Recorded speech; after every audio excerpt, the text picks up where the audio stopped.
예, 오늘은 욥기 7장이죠.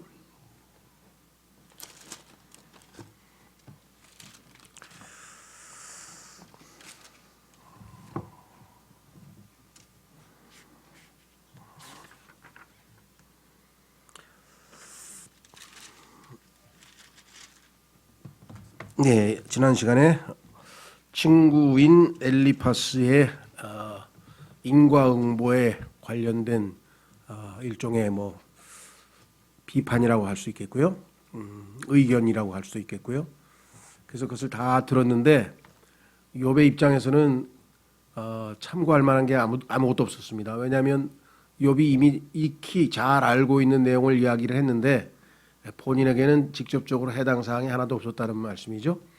그래서 욥은 너무나 기가 막히니까 그냥 무시해버리고 자기의 고통을 있는 그대로 다 토로했습니다.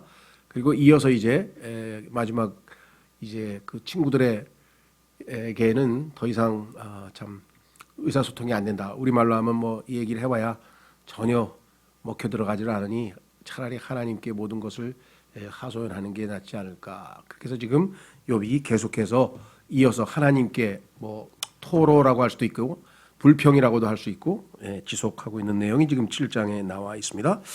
자, 그래서 우리는 7장 1절서부터 한번 보도록 하겠습니다. 땅 위에 사는 사람에게는 정해진 기한이 있지 아니하냐. 그의 날들은 또한 품꾼의 날들과 같지 아니하냐. 종이 저녁에 어둠을 간절히 바라고 품꾼이 자기 일의 품삯을 기다리는 것 같이 내가 허무한 달들을 소유하게 되었으며 또 고달픈 밤들이 내게 정하여졌도다. 내가 누울 때면 말하기를 언제나 일어날까 언제나 밤이 지나갈까 하며 날이 셀 때까지 하염없이 이리저리 뒤척이는도다. 내 살에는 벌레들과 흙덩이가 입혀졌고 내 살갗은 터지고 역겹게 되었으며 내 날들은 배짜는 자의 북보다 빠르며 소망도 없이 허비되는도다. 예, 우선 여기까지 한번 좀 살펴보겠습니다. 우선 자기의 인생을 생각했을 때 참 한마디로 얘기하면 이 품꾼의 날, 다시 말하면 아침에 우리 하루 일당 매일 하루의 일당을 바라보면서 일하는 분들 있잖아요. 그러면 그날 아침에 가서 열심히 일합니다. 힘듭니다. 땀 흘리고 배고프고 춥고 그럼 뭘 기다리겠습니까? 빨리 일 끝나고 품삯 받아가지고 집에 가서 좀 쉬어야 되겠다. 그러니까 그것만 학수고대하고 있는 거죠. 그러니까 자기도 지금 이 너무 고달픈 인생에 빨리 쉬고 어떻게 좀 휴식을 취해야 될 텐데 그렇지 못하고 있는 자신의 처지를 이렇게 이야기를 했습니다. 그다음에 땅에 사는 사람에게 정해진 기한이 있지 않냐? 그렇습니다. 사도행전에 보면은 우리가 태어날 장소나 우리가 태어날 때가 다 하나님께서 정해졌다. 이 appointed라고 하는 말은 하나님이 정해놓았다 이런 말인데요. 또 기간도 정해져 있죠. 어떤 사람 일반적으로는 70, 또 건강한 사람은 80이라고 성경에 말씀을 했지만 또 어떤 사람은 아주 급사해서 젊은 시절에 갑자기 죽는 사람도 있고 그 다음에 또 계속 더 오래 사시는 분도 있고. 자, 그래서 그럼에도 불구하고 이 땅에서는 누구나 다 정해진 때가 있다는 사실을 성경에서 이야기를 하고 있음을 우리가 보게 됩니다. 그렇죠? 자, 그래서 소위 말하면 인생이 무엇인지에 대해서 나름대로 이제 자신의 마음속에 있는 것을 토로하는데요. 2절에 보니까 종이 저녁에 어둠을 간절히 바라고, 아까 얘기했죠. 종이라고 하는 것은 아침에 이제 나와서 일을 시작했는데 날이 어두워져서 빨리 일 좀 끝났으면 하고 그걸 기다리고 있잖아요. 학생들도 마찬가지죠. 아이고 빨리 수업 끝나고 어디 놀든지 뭘 해야 되는데 그 종일 기다리고 있는 것과 마찬가지다 이거죠. 품꾼이 자기 일의 품삯을 기다리는 것 같이 그렇습니다. 머릿속에 그거밖에 없잖아요. 그죠? 미국 사람들은 그 주급을 받습니다. 일주일당으로 이제 그 보수를 받아요. 일주일 일하면 금요일 날 보수를 받을 거 아니에요. 그래야 토요일 날 일요일 날 시커 먹고 막 재밌게 놀고 그다음에 또 월요일부터 또 와가지고 참다가 그냥 금요일 되면 또 받아가고. 우리나라는 이제 월급제니까 그 통장에 입금될 날만 기다리고 있는 거야. 전부 다들 야 가스비 내야지 뭐 내야지부터 시작해가지고 밤낮 그것만 기다리고 있는. 그렇죠. 과거에 그 천안에 있을 때 보니까 재밌는 게 그 봉급 입금되는 날 당시에는 은행에 가서 찾아야 돼요, 돈을. 그때는 뭐 우리 이렇게 뭐 빼는 게 없었던 것 같아, 기억이. 하여간 그래가지고 가면은 그냥 거기서 그 교수들 다 만나는 거야. 다 돈 찾으러 온 사람들이 아침부터 수업도 없었나 어떻게 아침부터 와서 돈 입금되는 즉시로 돈 찾으러 온 사람들이 거기 멋쩍어가지고 머쓱하잖아요 좀. 아 이거 뭐 살기가 빡빡해서 전부 다 돈이 필요해서 돈 찾으러 온 사람들 인사했던 기억이 나요. 그래서 아 여기 다 모이는구만. 예. 좌우시간 그런 기억이 나는데 이 사람들도 마찬가지입니다. 그죠? 그래서 정말 이 못된 놈들 우리나라에 보면 외국인 특히 외국인 노동자들 그저 품삯 안 주는 사람도 있잖아요. 아유 이런 사람들은 정말 아주 하루 종일 그것만 바라보고 있었는데 딱 안 줘버리면 그 어떻게 되겠습니까? 하나님께서는 아주 그런 사람들 아주 못되게 아주 그냥 나쁘게 생각한다는 걸 좀 알았으면 좋겠는데. 자, 그 다음에 내가 허무한 달들을 소유하게 되었으며, 자 앞으로 나의 인생은 그냥 살아봐야 허무한 베네티 헛되니 하고 솔로몬이 얘기했던 그런 인생밖에 내가 남아있지 않고 앞으로 나의 그렇잖아요. 이건 몰골이 모양이고 재산은 다 날아가고 이 처지에서 앞으로의 인생이 뭐 허무한 것밖에 더 있겠어요? 그다음에 고달픈 밤이 내게 정해졌다. 그렇죠. 매일 밤 잠을 잘 수가 없어요. 너무 고통스러워서 막 쑤시고 아침에 어떻게 해볼 도리가 없으니까 고달픈 밤들이 내게 정하여졌도다. 뭐 너무나 참 적나라하게 이야기를 했습니다. 내가 누울 때면 말하기를 언제나 일어날까, 언제나 밤이 지나갈까, 아프니까 막 쑤시고 그러니까. 그런데 날이 셀 때까지 하염없이 이리저리 뒤척이는 거다. 잠을 잘 수가 없는 거예요. 이게 불면증이 있어서가 아니라 아파서, 쑤셔서, 고통스러워서. 내 살에는 벌레들과 흙덩이가 입혀졌고 쌀이 지금 썩어 들어가니까 거기에 막 구더기가 왔다 갔다 하고 파리들이 알을 낳는지 거기다가 피부는 너무나 긁어대서 이 오죽하면은 뭡니까 이제 기왓장으로 긁어댔으니까 얼마나 가려웠으면 다 피가 터졌을 거 아니에요. 흙덩이가 입혀졌고 내 살갗은 터지고 역겹게 되었으며. 그러니까 욥이 처한 처지를 우리가 정말 실감이 어느 정도까지 갈지는 잘 모르겠습니다. 그렇죠? 이런 경험을 우리가 직접 해본 경험이 없으니까 간접적으로도 우리 주변에도 뭐 이렇게까지 된 사람이 그렇게 많지는 않죠. 자, 내 날들은 배짜는 자의 북보다 빠르며 소망도 없이 업이 되는도다. 오늘 우리 그저 삼배 우리나라에도 뭐 아직도 뭐 옛날 옛날에 우리 조상들의 방식대로 이렇게 그 한산 못인가 뭐 이렇게 짜는 사람들 있잖아요. 척덕. 그러니까 삶이 인생이 얼마나 빨리 지나가는지 척덕 딱 못이 되면 완성 그러면 죽는 거예요. 우리는 척덕 하다 그죠? 예. 아침에 일어났다, 아침 먹었다, 좀 있다가 뭐 일 좀 했다, 점심 먹었다, 좀 있다 저녁 먹었다, 잤다, 아침에 일어났다, 그 다음날 아침에 또 아침 먹었다, 또 점심 먹었다. 이러다 보니까 척덕 하니 어느 날 보니까 이제 때가 됐으니까 끝난 거예요. 그렇죠. 그래서 그 인생을 그렇게 아주 비유적으로 묘사를 했는데요. 자, 그 이외에도요. 뭐 짧게 그냥 나중에 기회가 되면 한번 또 정리를 해보겠습니다만은 성경에서 인생을 무엇라고 비유했는가 지금 욥기에 집중적으로 많이 나오죠. 예, 그 7절에 보면 바람 같다는 얘기가 나왔네요. 오, 내 생명이 내 인생이 그렇게 번역할 수 있죠. 바람임을 기억하소서. 바람 휙휙 지나간다 이거죠. 그렇죠. 예, 바람 불듯이 바람이 부는 듯이 그냥 나라가 인생이 없어져 버렸어. 그 다음에 지금 우리가 7절에서 배틀의 북과 같다고 지금 얘기했죠. 7절이 아니라 6절에서. 그렇죠? 그 다음에 1절에서는 품꾼의 날들 같다 그랬고, 종들, 그래서 일꾼. 그 다음에 2절에서는 품꾼이라 그랬고, 그 다음에 또 찾지는 마십시오. 8장 9절에는 그림자 같다 그랬어요. 그림자. 하루에 한 12시간 그림자가 또 나중에 해가 사라지면 없어져 버리죠. 그 다음에 9장에 가면 달리는 경주마처럼 빠르다 이거죠. 그 다음에는 독수리가 나는 것. 독수리가 하늘에서 날다가 밑에 저 먹이가 보이는 것을 보면 그냥 콱 급강해가지고 그냥 쏜살같이 오는 그렇게 빠르게 인생이 화살촉같이 빨리 그런 식으로 표현하는 거하고 비슷한 거죠. 근데 하나님께서 다양한 방식으로 얘기를 했는데 그 다음에는 또 배가 좀 있다가 어디 갔지? 그러니까 뭐예요? 수평선 넘어서 가버렸어요. 안 보이죠? 그게 인상 같다 그랬어요.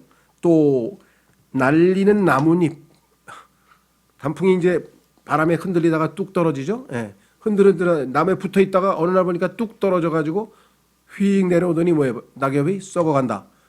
그게 인생이라 그랬어요. 그다음에 썩은 나무 쓰러지듯이 언젠가 푹 하고 쓰러져 버리는 것 인생이라 그랬어요. 그다음에 풀, 민초라고 할 때 풀과 같다. 꽃, 뭐 화무 심일홍이라 그래가지고 10일 넘기는 꽃이 없다고 그러는 것처럼 인생도 그렇다. 그다음에 그 유명한 구름 또는 수증기, 야고보서에서는 수증기라 그랬죠. 예, 인생이 수증기와 같다. 또 이 구약에서는 바람, 구름과 같다. 구름처럼 수증기처럼 잠깐 눈에 보이는 것 같은데 얼로 없어져 버리는. 이렇게 해서 12가지 이상으로 인생에 대해서 하나님께서 말씀하시는 핵심 뭐냐? 인생 무상이다 이거죠. 빠르다 이거. 휙 하고 그냥 사라져 버리는 게 인생이다. 그렇죠? 빠르게 사라져 버린다. 급속도로 변한다. 뭐 이런 내용들을 담고 있는데 욥도 지금 그와 같은 내용을 여기서 집중적으로 이야기하고 있네요. 그래서 다시 우리 7절로 돌아가서 오, 내 생명이 바람임을 기억하소. 내 눈이 다시는 좋은 것을 보지 못하리이다. 그렇죠. 지금 이 처지에 내가 뭐 인생에 이제 좋은 거 남은 게 뭐가 있겠냐. 그 바르실레라고 하는 다윗의 친구가 이제 다윗이 압살롬이라고 하는 자신의 아들의 반역 때문에 쫓겨났다가 다시 이제 다행히 이제 귀환을 하죠. 다시 왕권을 되찾고 이제 돌아올 때 도와준 그 친구 바르실레를 고마워서 그 친구한테 내 왕궁에 와서 나랑 같이 식사도 하고 초대를 했어요. 그랬더니 왕이여 내 아들이나 데려가십시오. 내가 나이 80에 뭐 맛있는 거 뭔지 알겠습니까? 즐거운 게 뭔지 알겠습니까? 그냥 집에서 편히 쉬는 게 저는 좋은 겁니다. 예, 괜찮습니다. 이렇게 얘기를 한 걸 보면 참 우리에게 와닿는 얘기인 것 같아요. 요즘에. 자, 그래서 여기 뭐라고 얘기했느냐. 나의 다시는 좋은 걸 보지 못한다. 뭐 그런 거 즐기는 거 나에게 이제 별로 관심도 없다. 8절 나를 본 자의 눈이 다시는 나를 보지 못하리니 왜 죽을 거니까 주의 눈이 내 위에 있은즉 내가 있지 아니하나이다. 주님이 나를 찾아도 나는 이제 없습니다. 없어집니다. 구름이 소멸되어 여긴 구름이라 했네요. 사라진 같이 무덤에 내려가는 자도 다시는 올라오지 못하리니. 뭐 한 번 죽은 다음에 다시 돌아온 사람 봤습니까?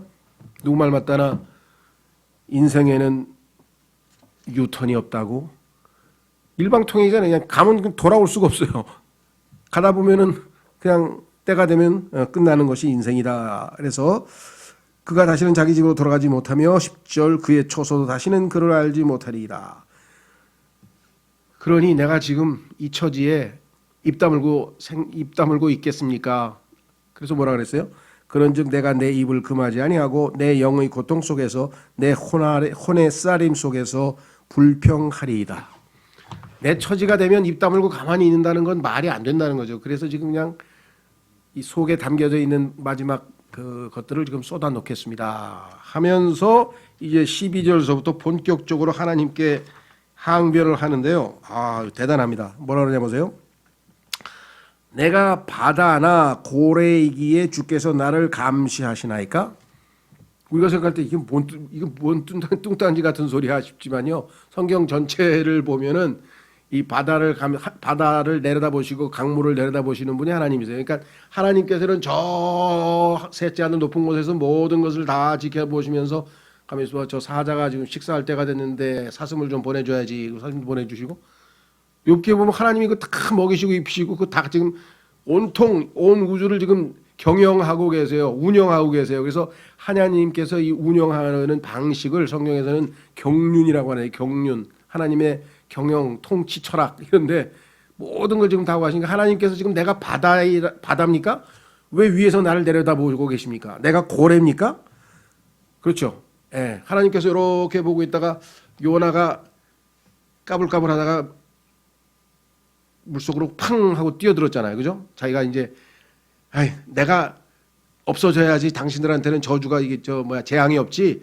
이 모든 재앙은 내가 불순종해서 하나님이 나 때문에 보낸 거니까 내가 사라지겠다. 물속에 펑 빠졌어요. 그때 하나님께서 저쪽에 고래 보고 가서 잡아먹어라. 그래가지고 고래가 샥 하고 잡아먹어. 그 고래인지를 어떻게 알았냐? 큰 물고기라 그랬는데 예수님께서 마태복음 12장에서 고래라고 해석을 해주셨어요. 아, 그게 고래였구나. 예수님이 알려주셔서 우리는 아는 거죠. 예. 그랬더니 또 무슨 고래가 어떻게 사람을 먹고 그 속에 사람이 살아있냐고 또 뭐 위액이 쏟아 나와서 뭐 죽니 사니 막 난리법석을 쳤어요.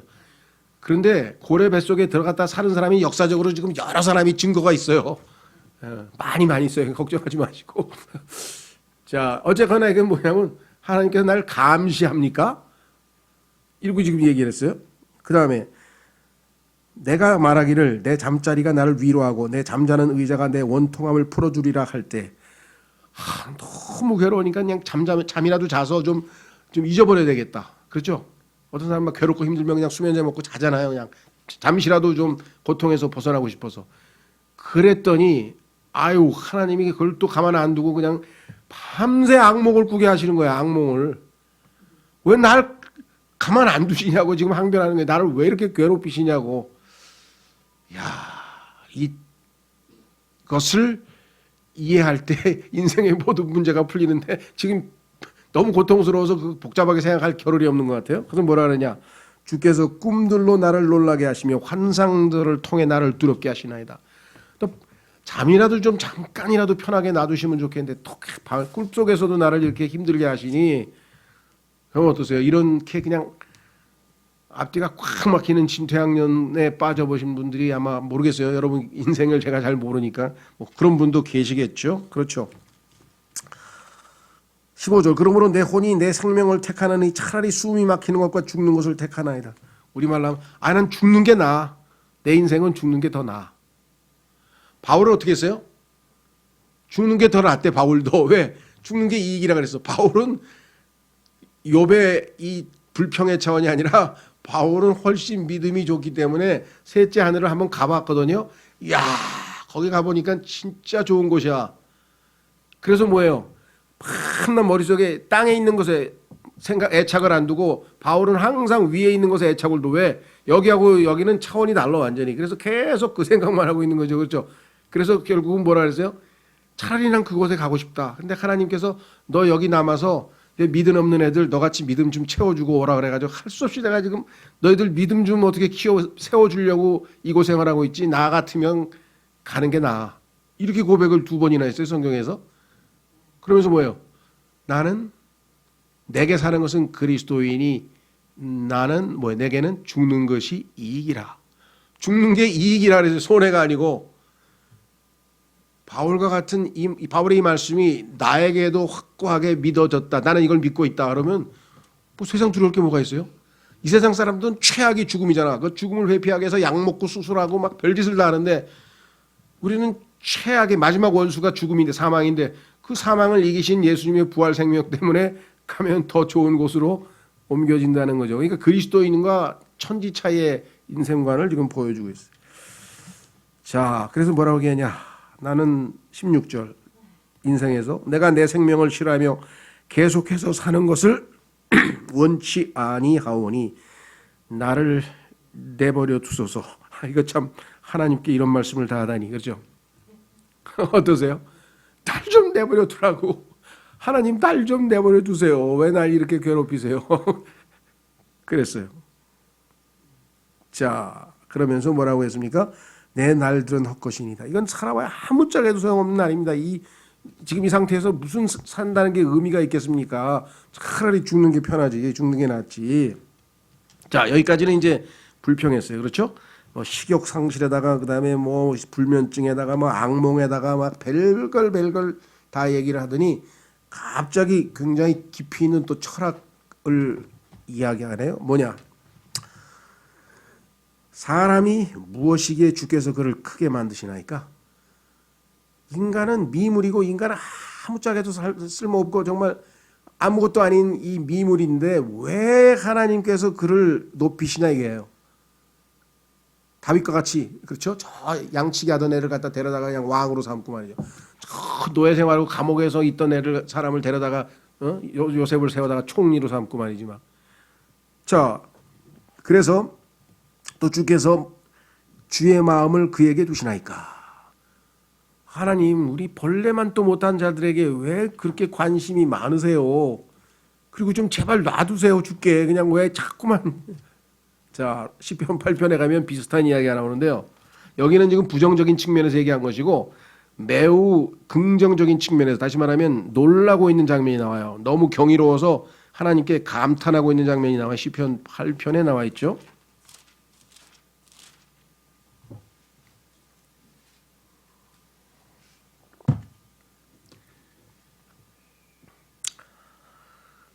(3절부터) 보면 우주를 관측을 했어요. 쫙 어마어마한, 그래서 주의 하늘 들고 주의 손가락으로 지으신 작품과 주께서 정하신 달과 별들을 내가 깊이 생각하오니. 여러분들 무슨 뭐 저도 뭐 얼마나 오래전에 했는지 잘 모르지만 하여간 언젠가 이렇게 좀 그 별들이 잘 보이는 그런 좀 공기 좋은 장소에 가면 그냥 하늘에 그냥 밤하늘에 별이 그냥 어마어마하게 많잖아요. 그걸 보면 그냥 우리는 경이로움 앞에 그냥 뭐 세상 사람들은 조물주, 우리는 하나님께서 성경에 보니까 창세기에 뭐예요? 별들도 하나님께서 지으셨다. 이렇게 성경에 있어요. 저거 다 하나님이 그냥 지으신 거야? 이렇게 되는 거죠. 그 경이로움인데. 자, 그걸 보니까 인간은 너무 작은 존재인데, 그래서 4절에 사람이 인간이 무엇이기에 주께서 그를 생각 속에 깊이 두시나이까. 인간들은 하나님 안중에도 없이 그냥 아무것도 아닌데 왜 그렇게 하나님의 생각 속에 인간에 대해서 관심을 갖고 계십니까? 사람의 아들이 무엇이기에 주께서 그를 찾아오시나이까. 저 셋째 하늘의 영광 중에 계신 하나님께서 왜 인간의 몸을 입고 이 낮고 낮은 이 땅에까지 찾아오십니까? 왜 찾아오십니까? 왜 찾아오셨어요? 보내셨으니까, 하나님이 보내셨으니까 왔죠. 목적은 뭐예요? 이 땅에 있는 인간들을 구원하기 위해서 오셨다 이 말이죠. 자, 주께서 그를 천사들보다 조금 낮게 만드시고 하면서 쭉 나중에 이제 예수 그리스도와 연결이 되죠. 자, 우리는 그래서 욥도 비슷한 고백을 하는 거예요. 자, 다시 돌아오면 욥기 7장 17절 사람이 무엇이기에 주께서 그를 크게 만드시나이까. 아까는 이제 생각하시나이까 그랬는데 크게 만든다. 주께서 주의 마음을 그에게 두시나이까. 18절 또 주께서 아침마다 그를 찾아보시고. 왜 날마다 나를 만나러 오세요?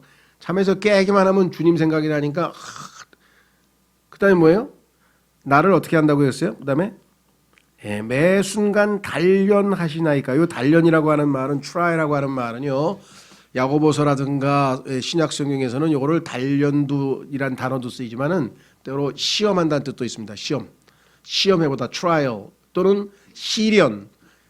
하나님 우리를 시험하면 우리가 시련을 겪죠. 그래서 시험, 시련, 단련 이런 뜻으로 쓰이는 단어인데 하나님께서 우리를 한번 계속 테스트를 하는 거예요. 왜 그럴까요? 잘 단련해서 단련된다면 어떻게 된다고요? 의의 열매가 돼서 하나님처럼 거룩함에 이른다고 히브리서 12장에 나와 있잖아요. 그렇죠? 우리 그리스도인들에 대해서는 뭐가 알겠는데 이제 왜 욥의 경우에는 왜 나를 자꾸만 찾아오셔가지고 시험하시고 왜 이렇게 관심을 보이시고, 그래서 결국은 뭐라고 얘기했습니까? 너무 힘드니까 주께서 내게서 떠나지 아니하시며 혹은 내가 침을 삼킬 때까지 나를 내버려 두지 아니하시기를. 어느 때까지? 마지막 침 삼키고 이제 죽으면 좋겠는데 그때까지 왜 계속 나를 관심 가지시고 이러십니까? 그래서 결국 뭐라 그랬어요? 이게 이제 인간은 이쯤 되면요, 혹시 내가 무슨 큰 죄를 지었나? 여태까지는 죄 안 지었다고 생각해. 죄 진 건 없어. 난 잘못한 건 없어. 하나님이 나를 죄를 벌하시는 건 아닌데 분명히. 그래도 마지막에 가면 뭐예요? 없는 죄까지라도 자백하면 혹시 용서해 주시는 거 아닐까 싶어가지고 이제 없는 죄도 다 자백을 해버리는 거예요. 그렇죠? 여러분 어떠세요?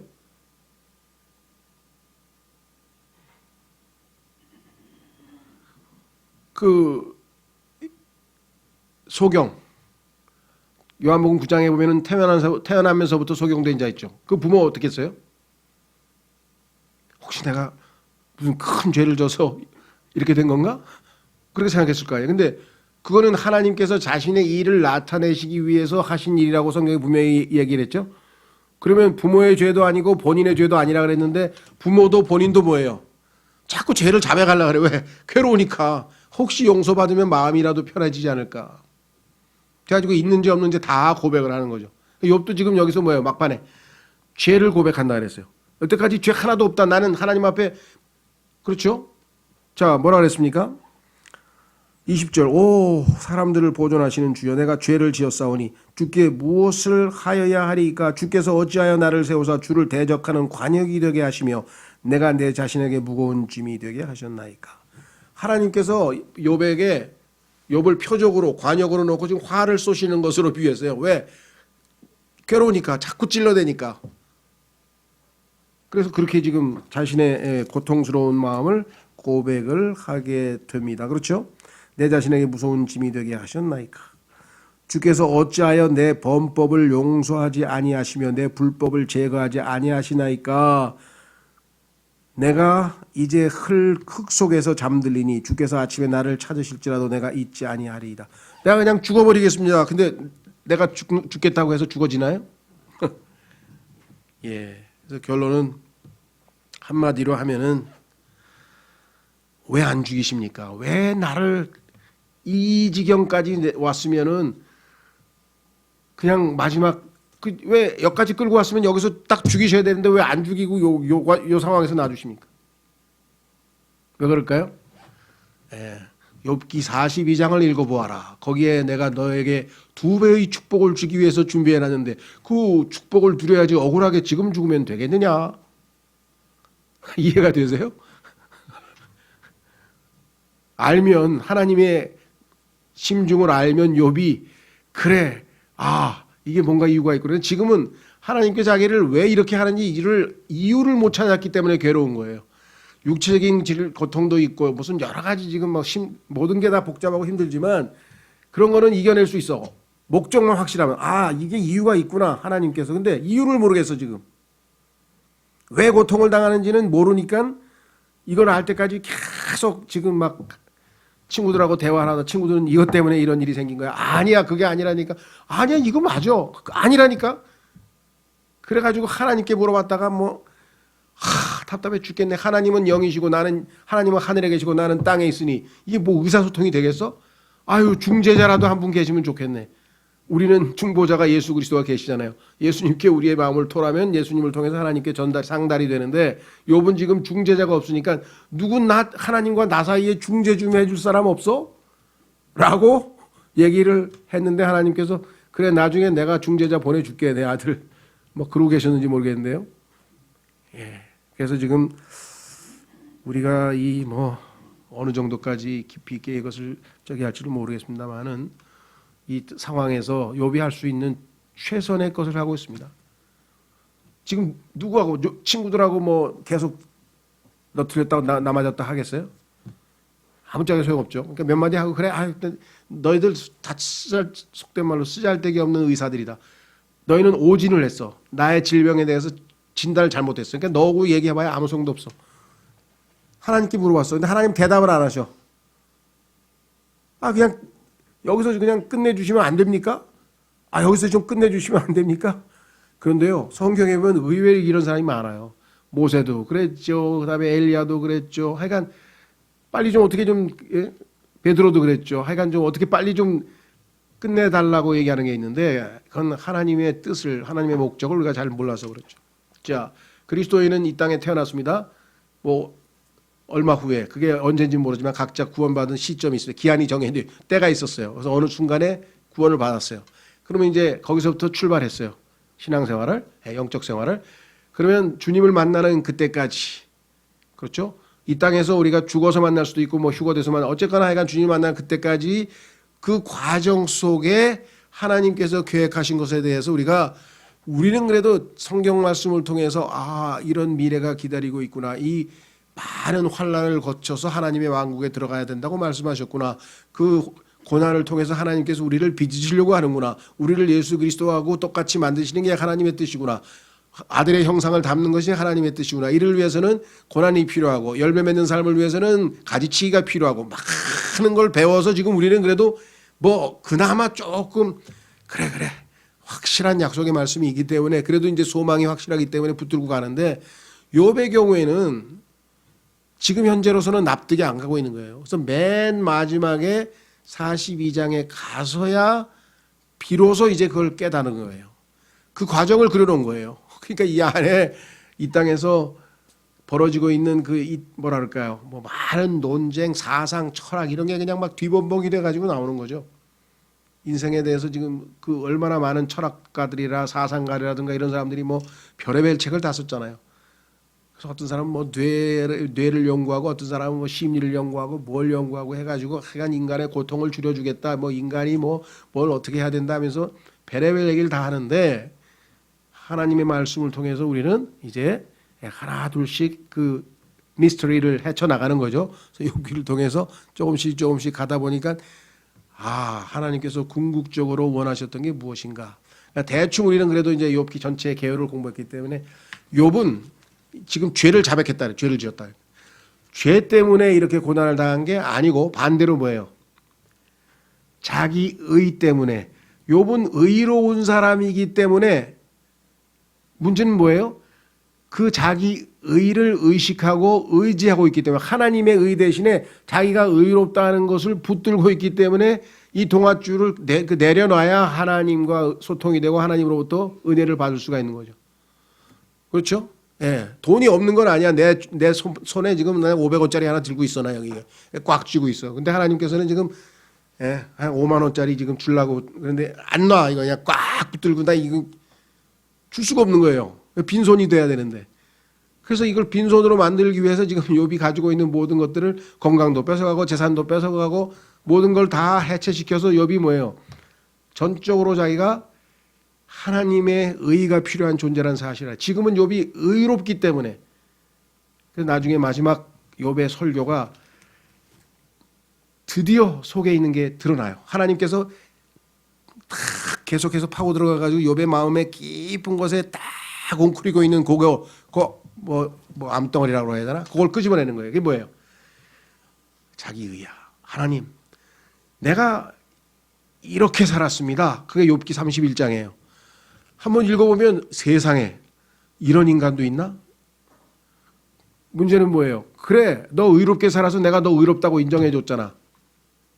그런데 그러니까 네가 의로운데도 이렇게 고난을 당하는 것이 하나님께서 내가 불의하기 때문이라 이 말이지. 그러니까 네 의를 가지고 나를 불의하다고 지금 얘기하는 거지. 그게 문제예요. 그걸 넘어서야 돼요. 자기의 의와는 상관없이 하나님은 항상 의로우신 분이라고 하는 것을 알 때까지. 그래서 맨 마지막에 그거를 비로소 욥은 이제 깨닫게 되는 것이겠죠. 앞으로도 하여간 향후 지나가면서 정말 많은 것들이 우리에게 참 와닿을 것이고 유익할 것이다 이렇게 생각이 됩니다.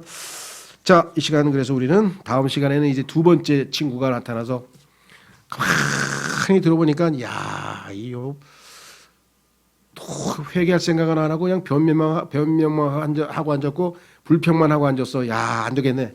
아이 형님 좀 비켜보세요. 내가 좀 한마디 할게. 그리고 이제 두 번째 빌닷이라고 하는 사람이 나타나가지고 이제 자기의 입장에서 이번에 이 사람은 아까 그 사람은 자기 경험에 입각해서 얘기를 했는데 형님은 둘째 사람은 성현 옛 성현이 말씀하시기를 말이야 하면서 전통과 옛 성현들의 말씀을 근거로 너는 분명히 뭔가 잘못해서 건 맞아. 죄 때문에 벌 받는다는 건 맞는데 이번에는 근거가 자기가 경험한 인생이 아니라 옛 성현의 말씀을 근거로 해서 논리를 전개하는 사람이 두 번째 빌닷이라는 거. 다음 시간에 우리 8장 그다음에 욥이 9장 10장에서 또 반박을 합니다.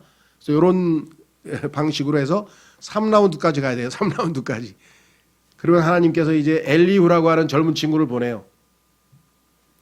왜? 이제 논쟁 다 끝났어. 더 이상 할 말도 없어.